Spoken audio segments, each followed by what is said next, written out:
Welcome, ladies and gentlemen, boys and girls, to the most magical podcast in the Midwest, the Magic in the Midwest podcast, starring USA Today best-selling author J.B. Michaels and his more successful wife, Ashley Michaels. And now, your hosts. All right, everybody, welcome to the Magic in the Midwest podcast. I am USA Today best-selling author J.B. Michaels. Author of many books, and I am joined by Ashley Michaels, yes, your wife, and aka the boss. Okay. Yeah, pretty much. Well, sort of. I mean, really. Yeah, okay. No, we have a good. I think we have a good mix of bossness. Depends on what it is. Who's right, the boss? Right. If it's electronics, Angela. it's usually Angela. Not me. Yeah, no. Yeah, that's true.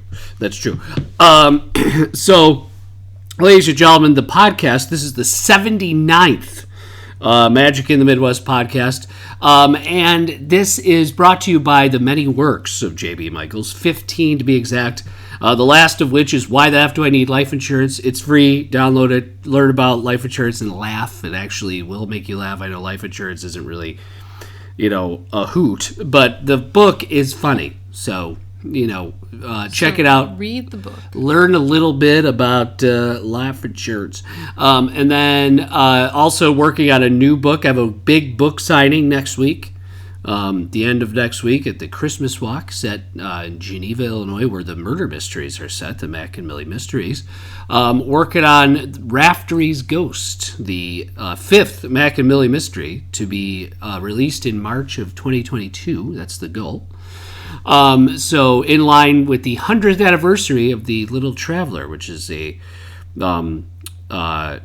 great institution on 3rd Street in downtown Geneva, Illinois, which is where I'll be signing books this weekend from Friday at 4 to 9 p.m. and then on Saturday 12 to 3. So if you guys want to come in, if you're in the area and meet JB, grab some books and laugh, take some pics, have fun, whatever, I'll be there. So sweet. Yeah. Also, this podcast has a bunch of more content on Bandcamp. A bunch of more content. Yeah, that didn't make a sense. A bunch of extra content. Sense. It didn't make a sense. It didn't make a sense. Okay, it did not make a sense. So a bunch more content on Magic in the Midwest podcast.bandcamp.com, where you can find a lot of exclusive material only available through subscription for as little as $3 a month. Also, we were great and fortunate. We were great. No, we were fortunate enough to meet some great people through the podcast. One of whom is Emily. You guys, she is seriously great. She is. I consider us good friends. We met her through the podcast, like JB said, and she is a vacation planner, and she specializes in Disney and Universal. But she can actually book all travel plans, including cruises and inclusive resorts, and that comes at no cost to you guys because her services are free of charge, so there's no reason not to give it a try. And she can help you with all the things, dining, and she'll monitor for savings for you. She can arrange airport transfers and create a customized itinerary for you and your family. And she will send you a free, no obligation quote. So she is definitely a great resource to use. JB and I actually, she helped us plan our last Orlando trip to HHN, and it was seamless. She had a lot of great dining suggestions, and everything was super great. She's very knowledgeable, and like I said, it's free of charge. So I would definitely, especially with all the things that Disney's been implementing lately, I would definitely check her out. The best way to contact her is via email, and her email is emily@magicalmousetravel.com. And I know that she was recently in Disney, so she celebrated the 50th anniversary with them, and I think went to the holiday party.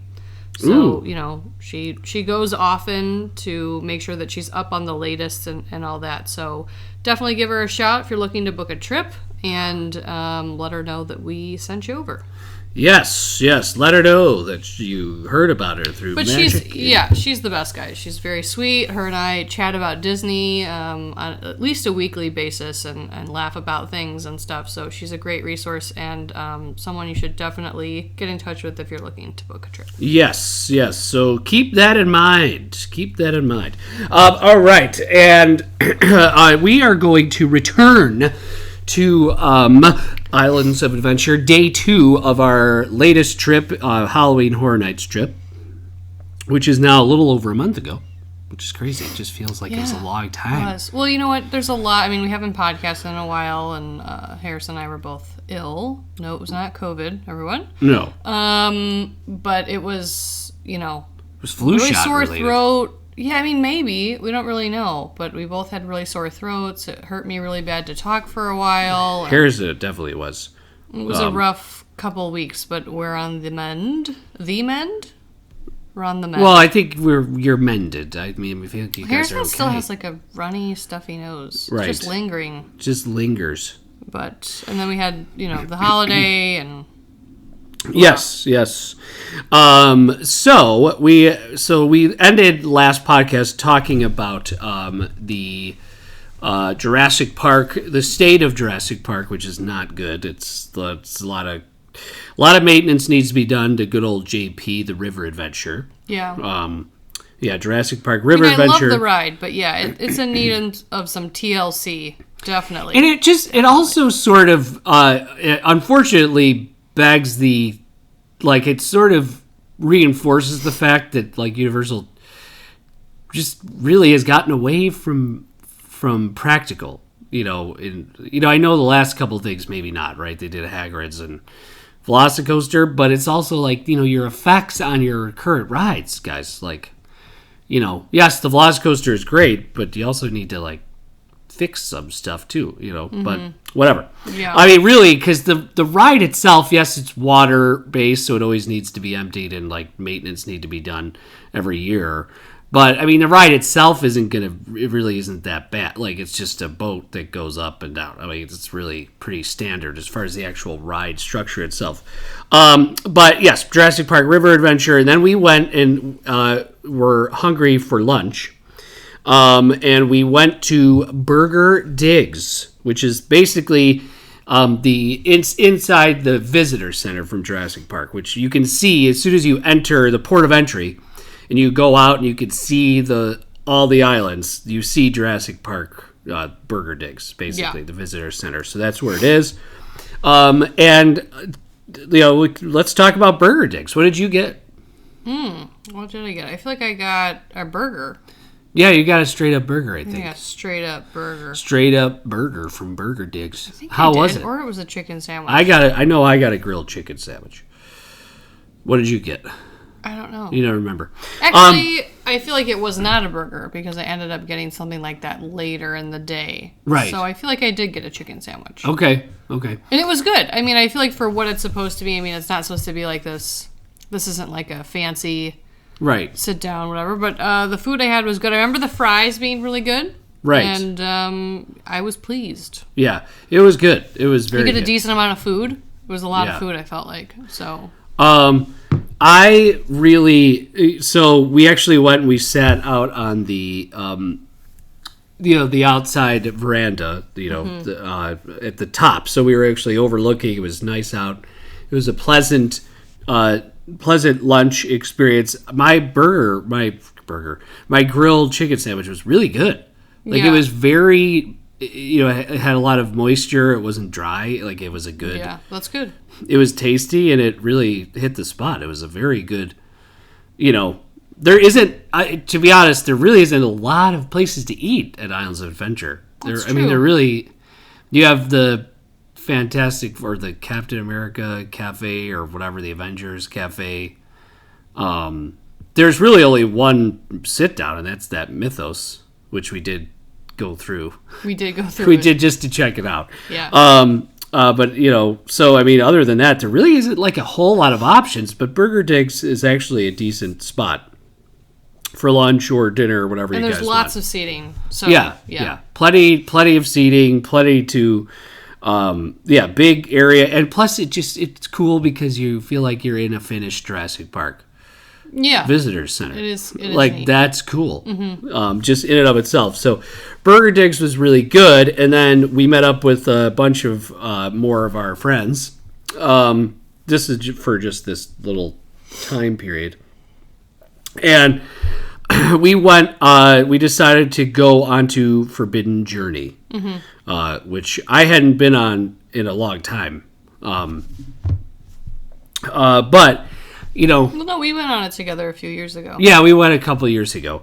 But what are your thoughts on Forbidden Journey, Ash? I think we've already talked about it. We did. But let's revisit it. Just this last experience you had on it. I don't know if it was after being on Hagrid's and experiencing Velocicoaster that my feelings on it shifted a little bit. But I wasn't as impressed. And I feel bad saying that because I'm not someone that has to, that I only enjoy like brand new, exciting rides or whatever. But it felt like a little, I'm not sure what the right word is. Like, I don't know. Janky? Yes, janky. Yeah. Kind of, it wasn't as impressive this time going through. And it was never a ride for me that I was like, wow, this is amazing. I kind of never really thought that. I thought the story was sort of convoluted and we were kind of being put all over the place. Yeah. And I've already expressed my thoughts on all that, on why I think that is. But, it's a fun ride. I like it. I also don't remember the seats, like, going up as high as they do. Like, the amount of times that you're just sort of, the arm pulls you up. The arm pulls up. Like, I don't remember being up really, like, that high. But I don't know, especially in the room with the Dementors, how they come forward. Yeah. Like, it looked just like a stick with, like, a cape on. That's what it is. I know, but I don't know in the past if I just didn't really realize it, but I was like, I don't know, the fact that I could see the arm that it was on and it felt... Kind of took you out of it a little bit. Yeah, I don't remember that the first time around, but it was also the first time I was on the ride. I don't know, maybe the lights were darker then or something, I don't know. Yeah. It wasn't probably as impressive. Like, if I never needed to go on that ride again, it wouldn't bother me. Yeah, you know what? It is an odd thing because this was the premier attraction of Harry Potter's, the what are they? Oh my gosh, Wizarding World. Like this was the premier attraction when it first opened. Everybody was like, you got to go on Forbidden Journey. I think the queue is much more impressive than the ride. Yes, I agree. Yeah. The queue is worth. Like, it's almost worth just going into the queue, and then if you want to skip the ride, just get before you get up. Yeah, and same with, what's the other one? What's the other ride? Hagrid? No, the other one. Oh, Gringotts. That one. One time we went in the single rider line, and it wound up taking forever. It wound up taking forever, but I'm saying I wouldn't do that again, not just because of the single rider line issues, but because the queue of those rides is more of the thing for me. Yeah. Than almost anything else. Yeah, because it does feel like you're in the world of Harry Potter. Yeah. But yeah, so I think I'm gonna probably echo when I first went on this ride. Late 90s. I think we're right when it opened. It was not late 90s. That didn't even open until 2000 something. 8 or 9. Really? Yeah, because I went there in my senior year of college. You're right. That was Islands of Adventure. I'm sorry. It was not open I'm mixing up both islands and... Yeah, sorry about that. I mixed up both islands. Late 2000s. Islands opened late 90s. Okay, so, yeah, so I remember going on it relatively early. Not, right away, but relatively early on. And it gave me, I got motion sickness from it. And I still think that's really I think that's the biggest thing biggest issue it has is that opening, because you're lifted and then you go in front of the screens first. One of the screens first, and then you go back and there's more screens. But still, that first screen, I don't know what it is, if it's just filmed too rapidly, like you're moving too fast. Like it feels like you're going way too fast, and then it's sort of blurry. Yeah. Like the actual. Yeah, I don't know. I'm not someone, out of all of my ailments, I don't normally get motion sickness. I don't think I ever. I don't really do either. I don't think I ever have. But I know a decent amount of people that complain about it on this ride. Right. This one sort of does. Plus, it also, I guess we didn't notice maybe because we're just older now. I don't know. But it does have a lot more pressure on you because the way the arm is angled and stuff. That's true. Like, you feel a lot more pressure on your body because it is, like you said, having you at an angle where you're almost like laying on your back. You know what I mean? Yeah. So, like, you're going, but then you're not. They're tipping forward and back and stuff like that.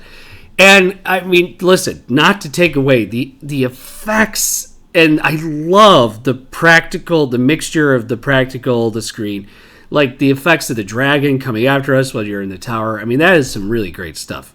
Like it has a lot of really good parts to it, but it just it just doesn't, the comfort level of the ride. Well, see, for me, it's is that, but it's stake. also that they try to cram too many things in it. And I understand the thought process there. They're trying to go through a lot of the different things that happen. But I think Hagrid's is better executes. I mean, obviously it's a new ride and it's a different kind of ride, but I'd rather them just like pick one thing.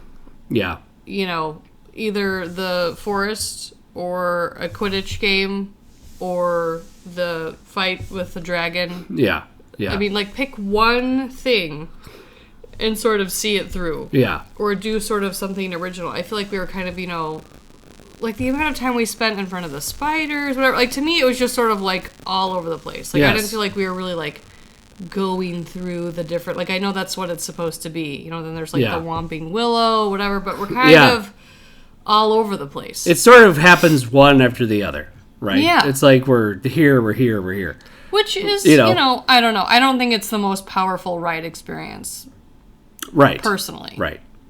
So the it's some really great elements to the ride, except it kind of loses you at some point. You're sort of taken out of it because either you're feeling sort of already a little woozy, at least in my mind. I'm feeling a little woozy, and then I'm like, oh man, I gotta I just gotta focus on the other parts of the ride. It's a unique ride vehicle. Maybe take some Dramamine. It's a different thing, but I used to prefer that ride over Gringotts. Now, with Hagrid's involved, I would rank them Hagrid's, then Gringotts, then Forbidden Journey. Right.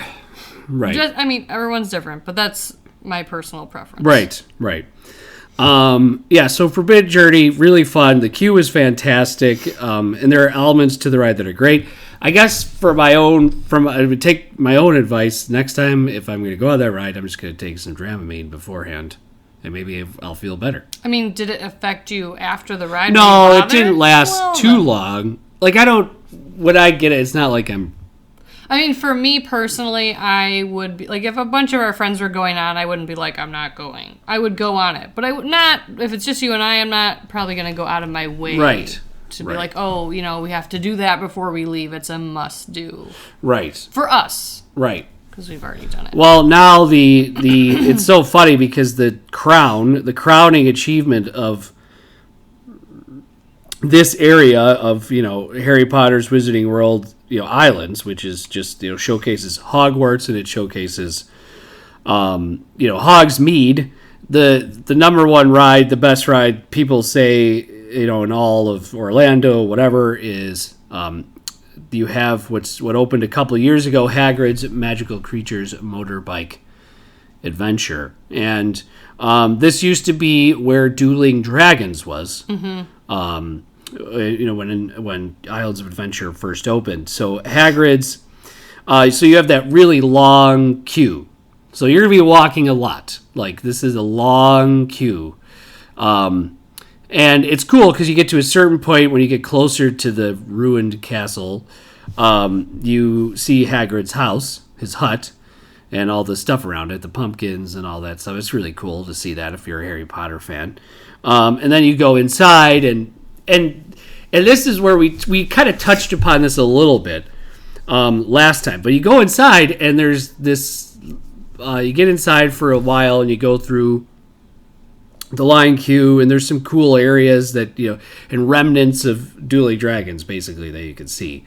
They kind of left some stuff there that was from the old ride, which is cool. But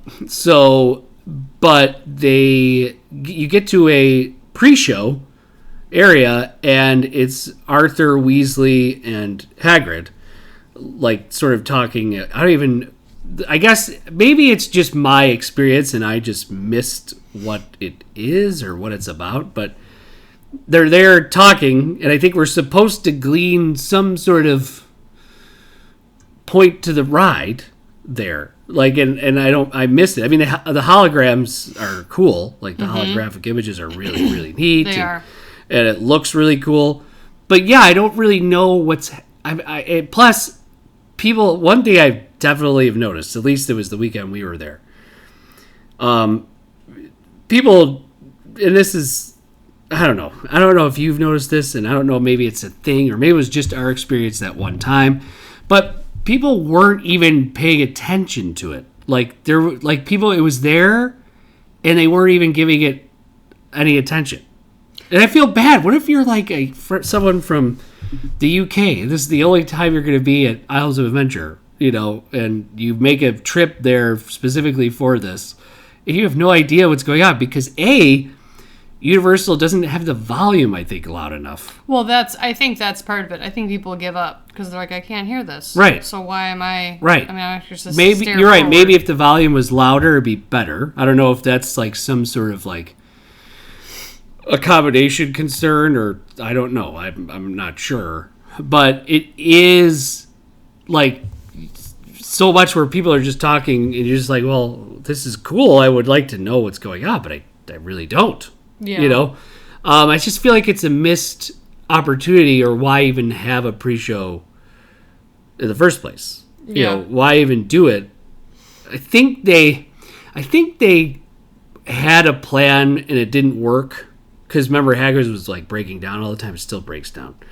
But like at first it would break down a lot. And I think like if it was working ideally, I think they like stopped you there, and then they would open up the doors and have you go through, but you're really not stopped. No, they do that. They still do that? They close the doors. I didn't think they even did that. So then you get into the next part of the ride line, and this part's cool because the motorbikes are actually above you. So you're like, they're actually like a staging area for the motorbikes above your head, and you can see the lights and the tires like driving around above your head, which is kind of cool. You can kind of hear what's going on. Hagrid's up there talking, and again, I don't know if it's maybe they just didn't think about I forget the name for it, but like just how it would sound in there. Like I feel like there's got to be, everything is very very echoey. Yeah, it's a big room, and there probably could have been things they did to sort of like dampen the noise a little bit, but it was, I don't know. I was trying to look at that, but until Todd pointed it out, I never even noticed because it's so loud in there. Which, I mean, I don't expect people to be like super quiet. People are laughing and talking, having fun. That's good. But yeah, they didn't, I don't know. Sound wise, I feel like there's something else they could have done to maybe... Yeah, kind of buffer that. Yeah, a little bit. So I mean, it's still whatever. So at that point, you're fairly close to the staging area where you get on the motorbike. And the ride itself is an actual motorbike. So it's a long train with all these motorbikes on it, and one of you can sit. If one of you could sit as you're driving the motorcycle, another person could sit in the sidecar. Yeah. So that's kind of cool. And you could have. I mean, it is really a different experience. I definitely prefer not the sidecar. Right. So it's definitely it's worth going on a couple of times just to see what the experience is. I mean, it was fun. It's still really to be fun in the sidecar, but yeah, I definitely liked being on the motorbike. So the cool thing about this ride, and I don't know with what magic they pulled, but they really did a great job of making you feel like you were in the forest, the Forbidden Forest, and really amongst the ruins. And you really are focused on only that. And there is a cool Hagrid's animatronic and a big blast-ended Scroot animatronic that you kind of encounter as you're going on. And what's great is this is a very smooth coaster, and also a very it's intense. It's not intense like in the point of like you're gonna lose your mind or Velocicoaster, but it's got a lot of launches. Put it that way. It launches you a few times, and you're going thrilling. fast. It's thrilling. Yeah, for sure. It is a really fun ride. I guess we shouldn't give away everything because there are some cool things that happen. I would not call this This is not comparable to like Slinky Dog in terms of its intensity. This is more intense. Yes, it's more intense than Slinky. I would say more like Big Thunder or... Yeah. Yeah, it's is more than Seven Dwarves, more than Slinky Dog. Yes. It's more... Yeah, I would say it's more on those levels. Maybe more intense than Big Thunder, I think. Probably. Yeah. But yeah, it's a very fun, very well done roller coaster. I mean, it's a great ride. If you have people that are traveling with you that are maybe not into the super intense coasters, they might still like this one because it's smooth. You're not really like flying upside down or that type of thing. It's more comfortable. Yeah, you're definitely... The cool thing about this one is that you're definitely not... There's no upside down. There really isn't dips either. Wink. But, I mean, it's really not like that, though. It's a cool coaster. Mm-hmm. It's a motorbike adventure. I mean, you are mostly on a motorbike. And there's all sorts of cool creatures out there as well.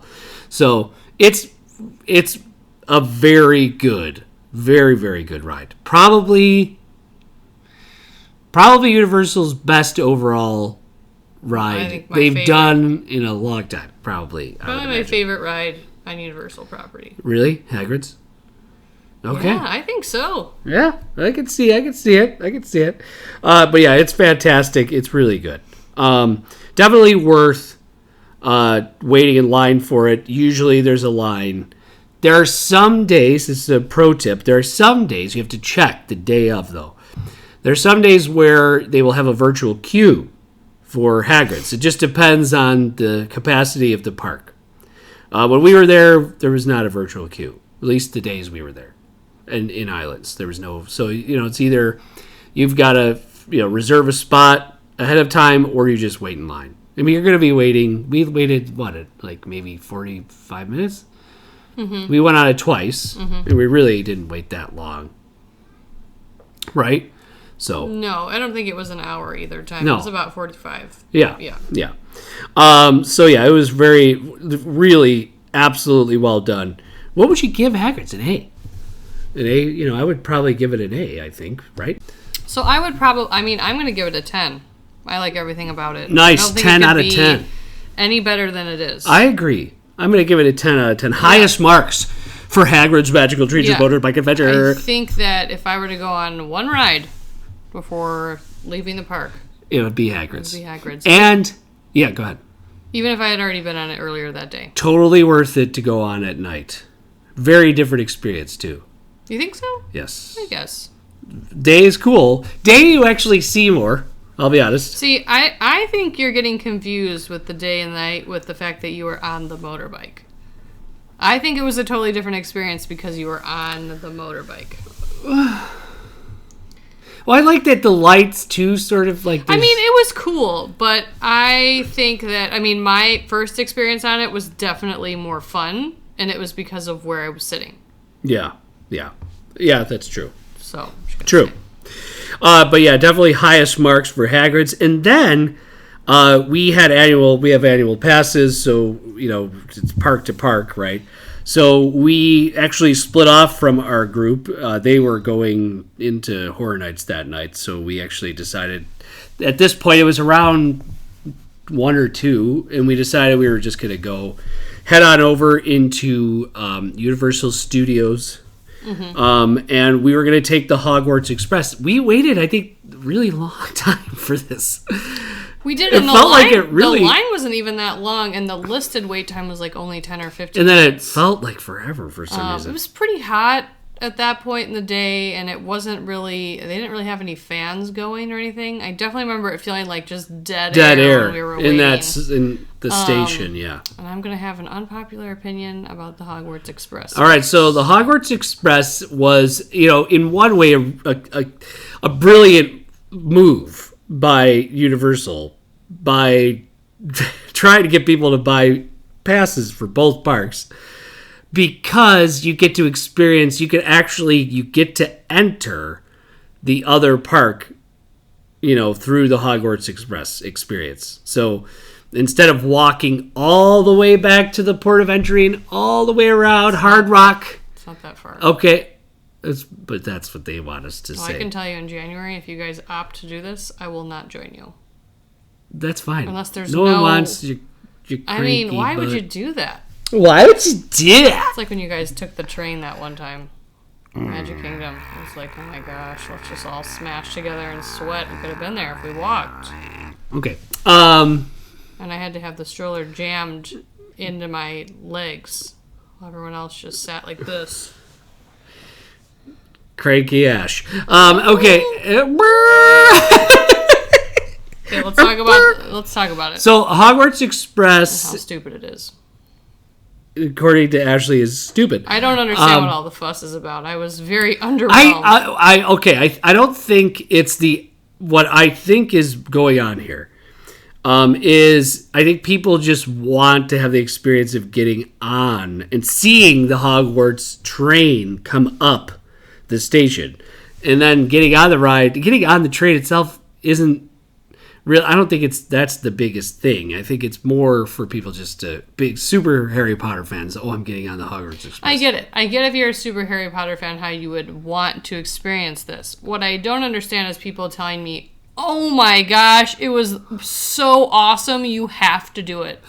Go get your brain checked. Write me an email. I've heard several people say how great the Hogwarts Express is. Wrong. You're wrong. I mean, it was not that great. We were crammed in there. There was no air conditioning on. I could smell everyone else's butts in there. And yeah, I mean, when the doors closed, you could see out like the scenery of everything. I mean, that was kind of cool, but it also was a little uncomfortable. So many people were in there, and I was sitting right next to the window that I felt like I had to lean really far back so everyone else could see. Like, I couldn't sit there and go like this. Are you looking? Oh my gosh. And then, yes, like Hermione and Harry walk by or whatever on the other side, and you can see their shadows or whatever. Yeah, but I mean, then the ride is over. And my first thought was, I would have rather walked. Why did we wait for this?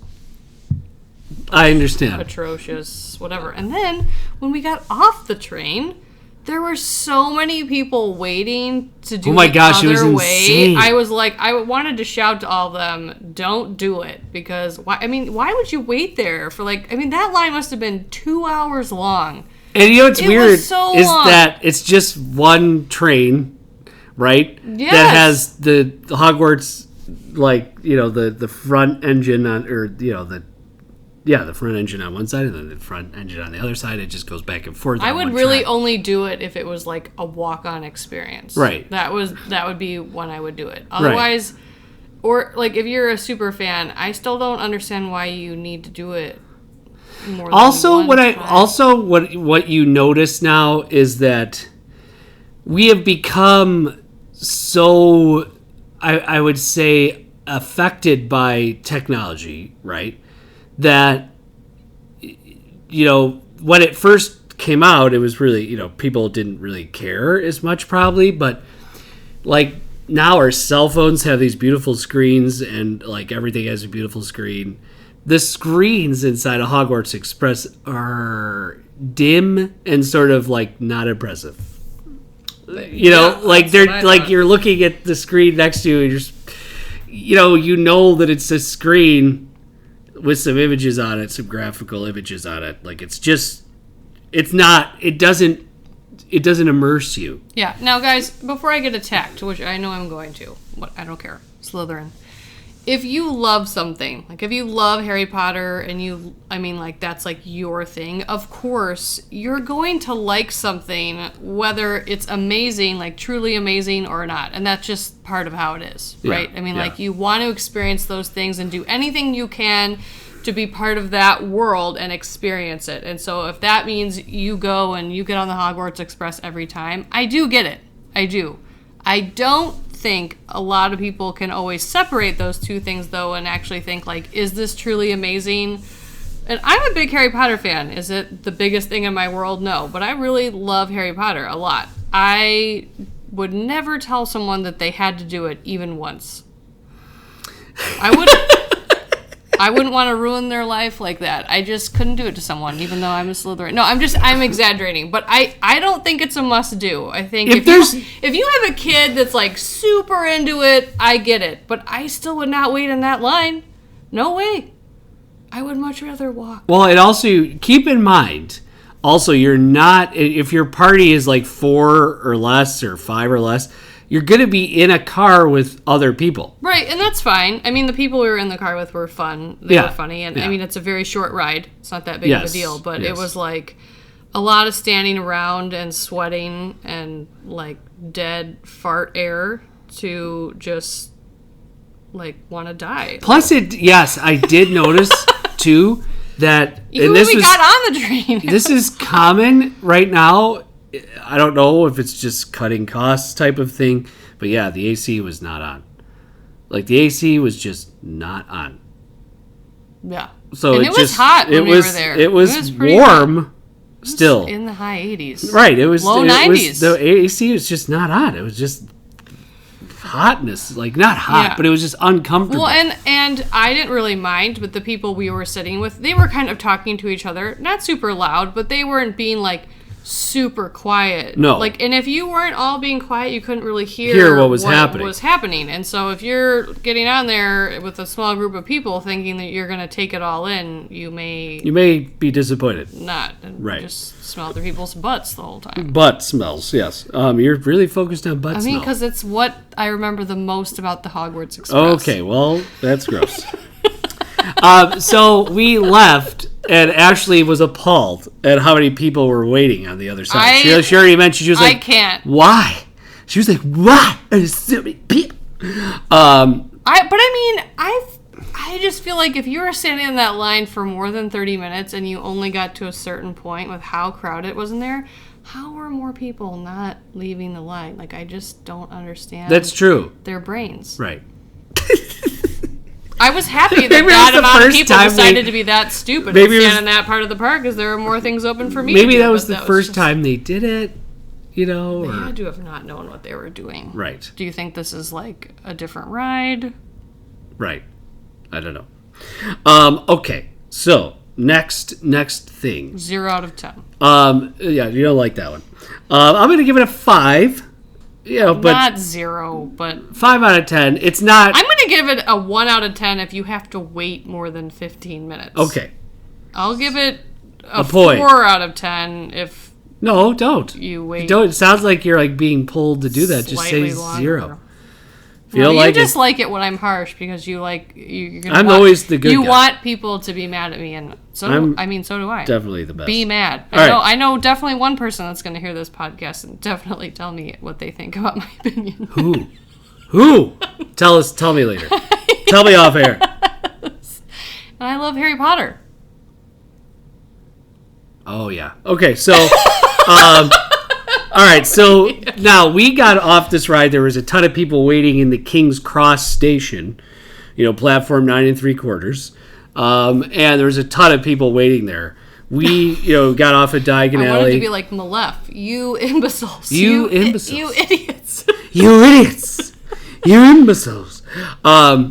Yeah, so Ash, not a fan. Not a fan of that. No, I mean, it was cool, but it was, to me, even the station itself did not look at all like it does in the movie. I mean, and they can't, because they have to have a queue and everything. Yeah. But I thought that when you got up to board, that it would look a little bit more like it does in the movie. And it's just like this very little, tiny spot where people are. Like, it. To me, I didn't even have that experience. Like, if you got that experience, you're at the top and you're getting into the train and it felt like it, Yeah.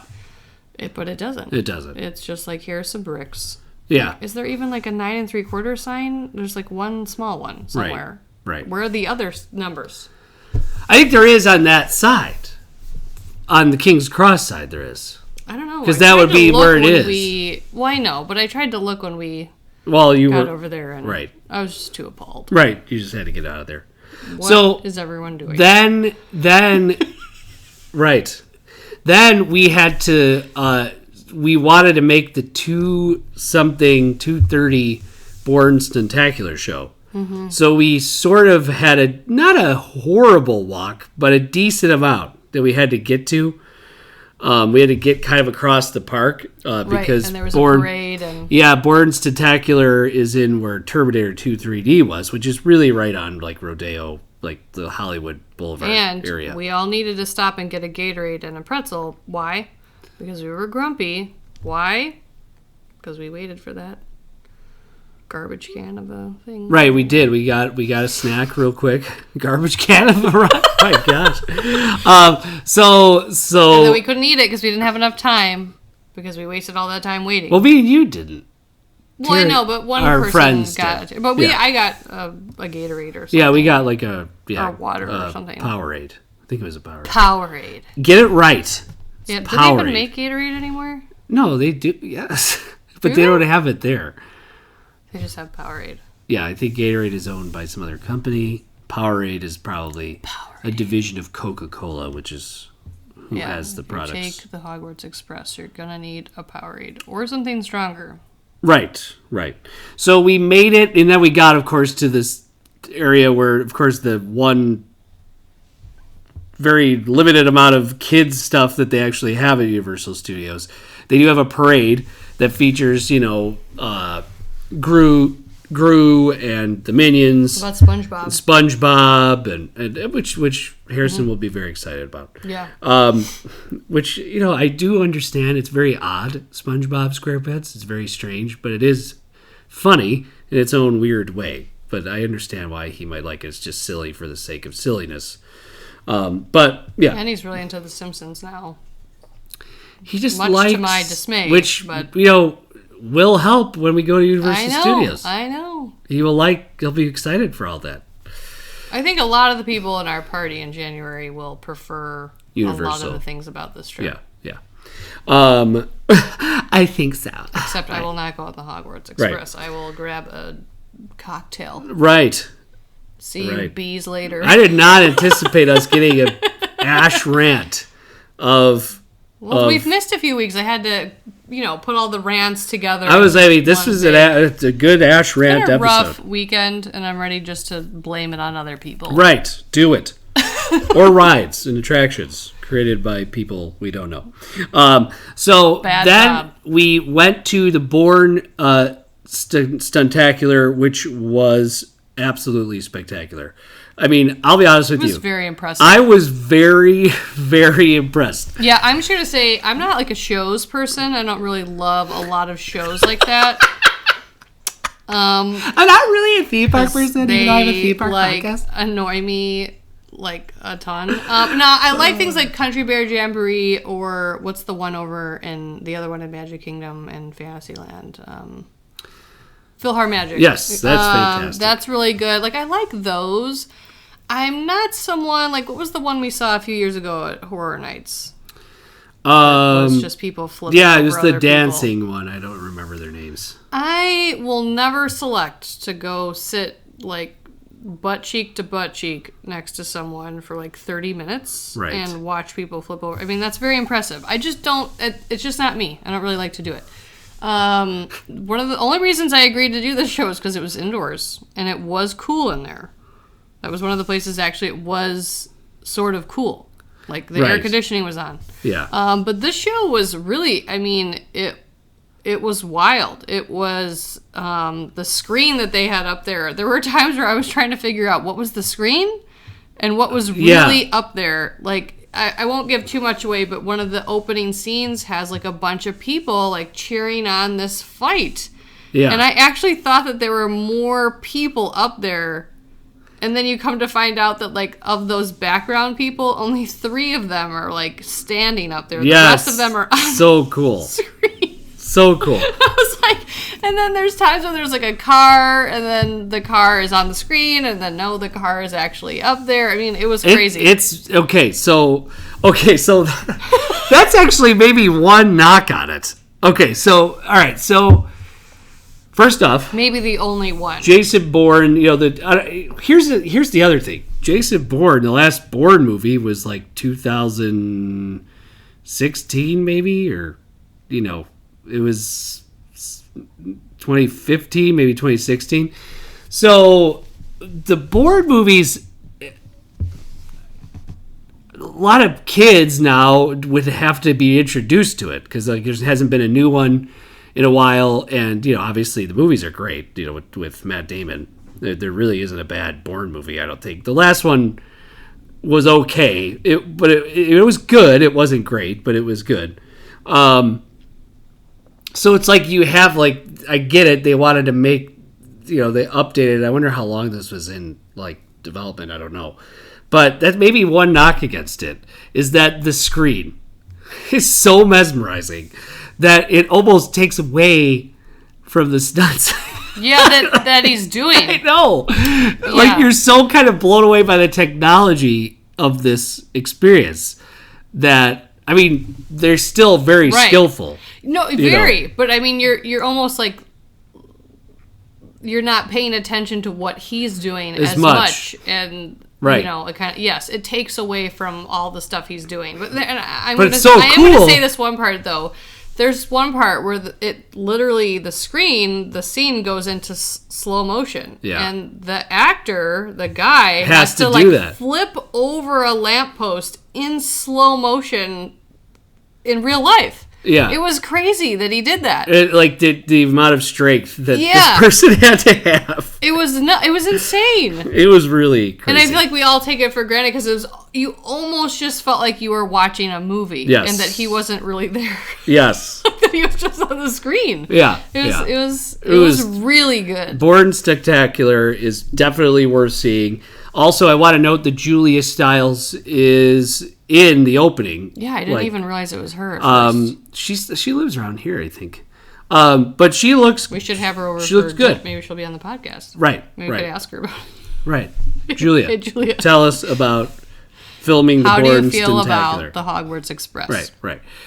She looks like she really didn't age. She looks like the same. She looks the same. Yeah. She had short brown hair, and I didn't think it could be her because she looked so young. No, it was her. Yeah. Yeah. So, but Hashtag Botox. Probably. Maybe. No, not probably. Probably. Filler? Both. Yeah. Right. Maybe not. Do you even know what they are? No, I don't. Anyway, no, I do. But anyway, so definitely high marks. So a couple of the attractions we've reviewed.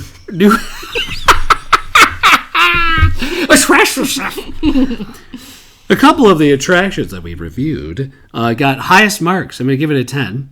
Yeah, me too. 10 out of 10. It's absolutely a must-see. And then, of course, Hagrid's 10 out of 10. And then we've had extremes today with Hogwarts Express being a negative 10. Okay, now wait. I want to revisit it because everyone wants me to. No, it's not a 0 out of 10. I think for what it is supposed to be, it's cool. But I don't understand the waiting for 2 hours thing or acting like it's this must-do that people should wait for. It's not a must-do. Giving it up, got that feeling.